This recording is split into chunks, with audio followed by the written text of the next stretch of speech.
and I don't know, was super excited to get something big published. Talk to as many people as you can. Try to just tweak a tiny piece of the study. Universities that have a strong research focus, like University of Hawai'i, have lots and lots of talks to share research interdepartmentally. Hi everyone! Thank you so much for clicking on this video. I'm making a video today about how to find a research topic if you're an applied linguist, or how to find a research topic if you're about to study applied linguistics or about to go to grad school for it. This was a requested topic, so I hope you guys find it useful.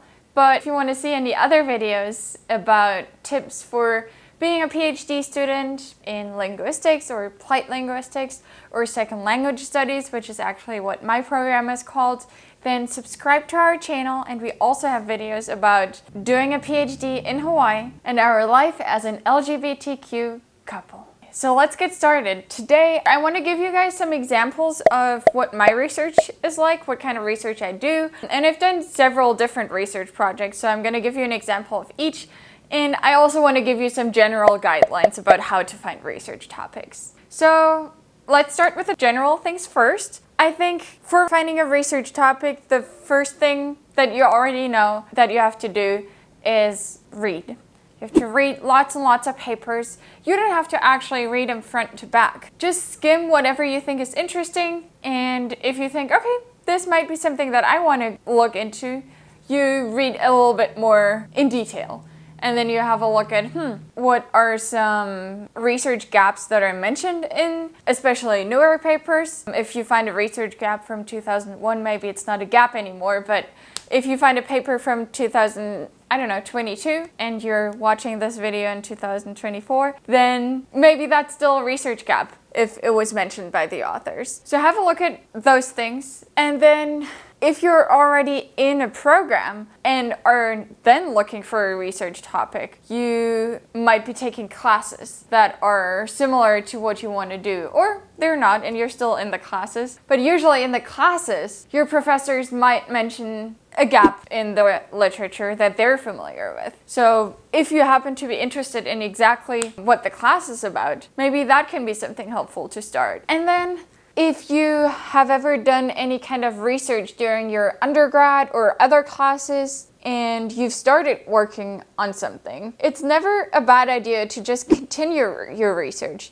Usually when you do your undergrad or even a master's degree, you can't do everything that you're planning. You probably have a great idea in the beginning, but then you can only do a tiny piece of it. Why not just use your grad school or your PhD to continue researching it? And then one last thing where you can get an idea for a research topic would be any kind of talks that are, or seminars that are going on in your department. Or you can even Google them, Google other departments, because sometimes their talks are open for everyone. And usually universities that have a strong research focus, like University of Hawai'i, where I am, but also other universities in the country and across other countries, have lots and lots of talks to share research interdepartmentally. So if you go to one of those talks because you think maybe a topic is interesting, you'll also find out what other researchers have identified as research gaps. And if that sounds something that you would want to do too, that's perfect.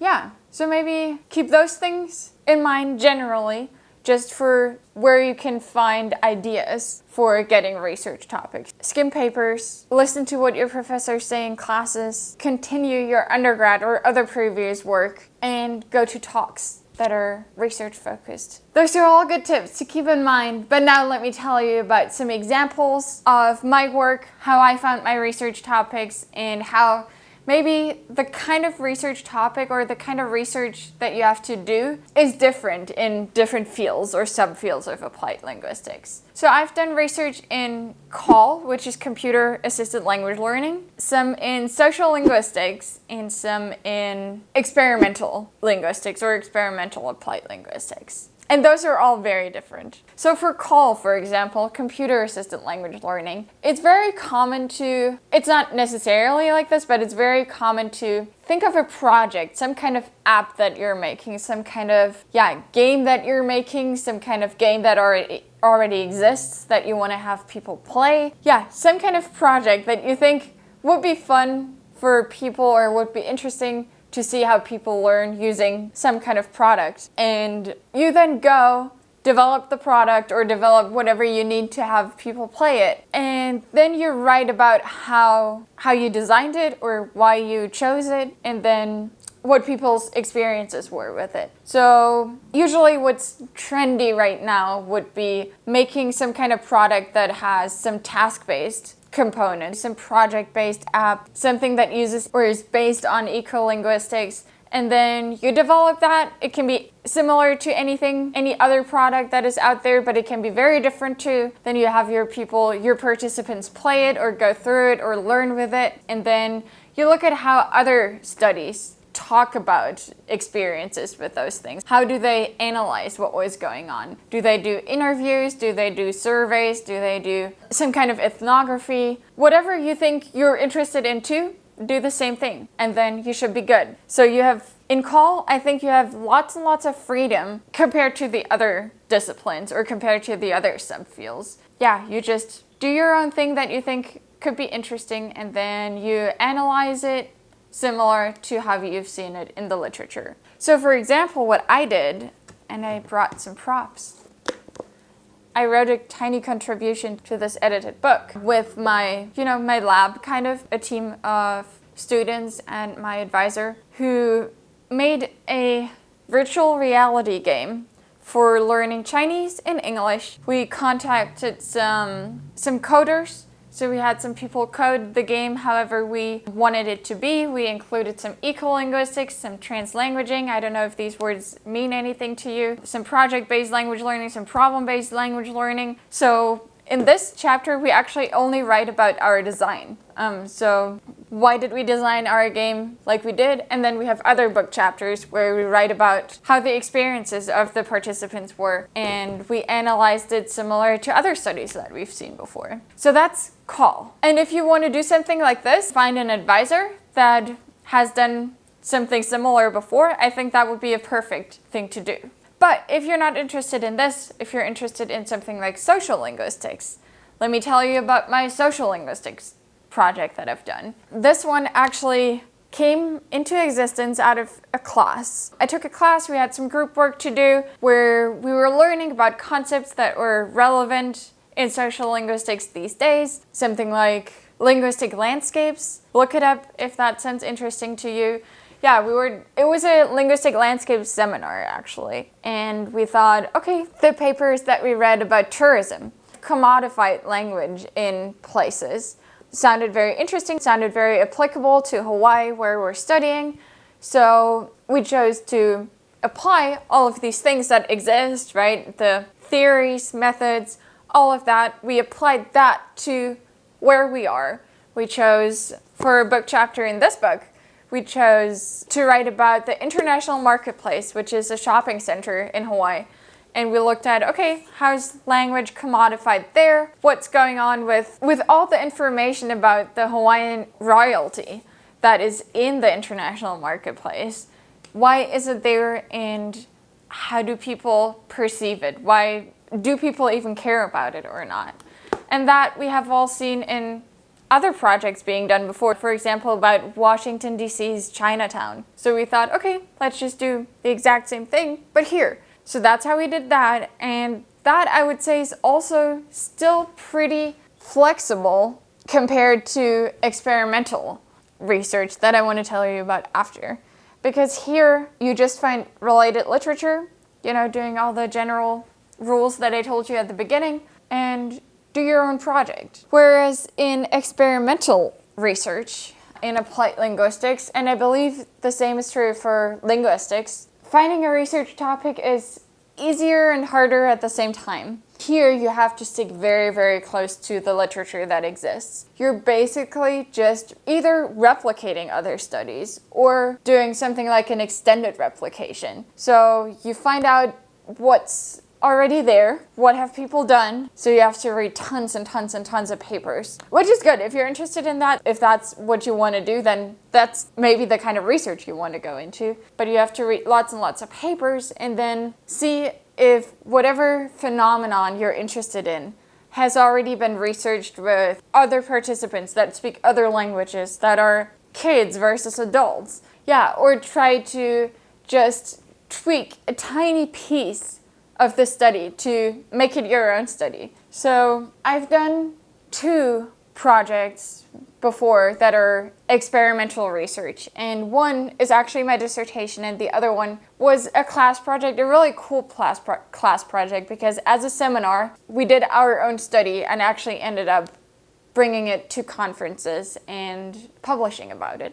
So in this study, what we did was replicate another study. We found a study that had some results, and we thought, actually, I don't believe these results. Like, obviously that's what the authors found, but there must be something that can be different so that you get a different result. Here we were thinking it was odd that bilinguals would not learn to not rely on facial cues or mouth movement cues as much as beginner learners anymore. So the study was kind of saying that beginner and advanced learners look at someone's facial expressions just as much, whereas native speakers don't have to rely on them as much. And we were thinking, no, it would make more sense for advanced learners to be a little bit closer to native speakers. So we thought, okay, maybe it had something to do with the materials that were being used or with the proficiency test that was being used. So we just did an extended replication, or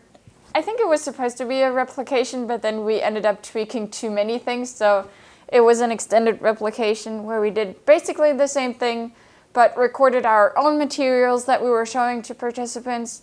Oh, we had to choose different participants because here in Hawaii, we only had access to a different group of learners of English. And then we did the whole study as a class, actually, but obviously that's something you could do by yourself. And then we did find what we thought we were gonna find. But we also did replicate another finding that they had. So yeah, that was important to mention too. And then, I think this kind of study would be something really good for either some kind of class project that you're doing or like a first experiment in your dissertation. Because maybe a dissertation needs a little bit more than a replication study, but then you can't also stray too far away from replications. So what's common is to have something very, very close to another experiment in the first experiment, and then do something maybe a little bit further away, a little bit more exploratory in the second experiment. Yeah, and then my dissertation, and I did something about something called linguistic relativity, where I also just looked at what are all the studies about linguistic relativity that I can find. Looked at what are the most common methods, what's usually being done, can I find another instance of linguistic relativity in the world? So I thought, okay, I know English and German. Is there anything that sounds like it, that is like this phenomenon in English and German? And I found this, and I did the exact same experiment, basically, that other people have done for speakers of other languages and for other kind of phenomena. So yeah, experimental research, very, very close to what's been done before. Try to tweak a tiny, tiny piece, and that's how you contribute to the field. Whereas in CAL, and also in sociolinguistics, you can kind of be a little bit further away from what's being done and come up with your own project in CAL, or come up with your own study site in sociolinguistics. And then the last thing I wanted to tell you guys is that I know when I started my program, I always wanted to do something super exciting, something super new. I found all these things, around me, wanted to study them. I had so many theories made up around them that I wanted to test, and I was super excited to get something big published.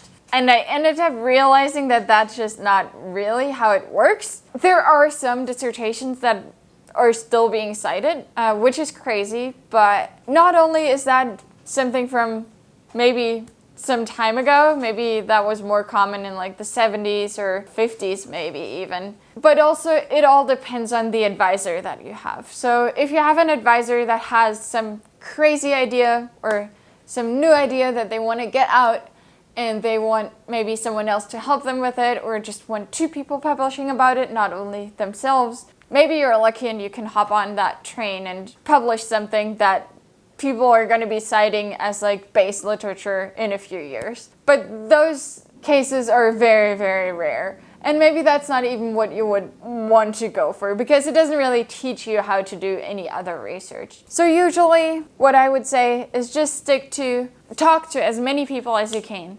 That's maybe the one most important thing that I haven't mentioned yet. Talk to as many people as you can and read as much as you can.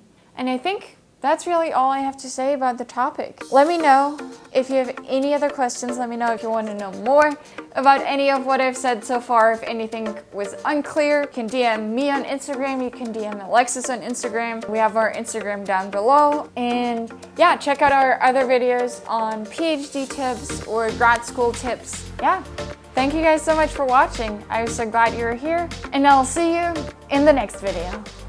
And what else do we do videos about?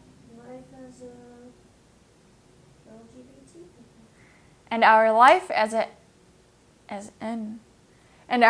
as an LGBTQ couple.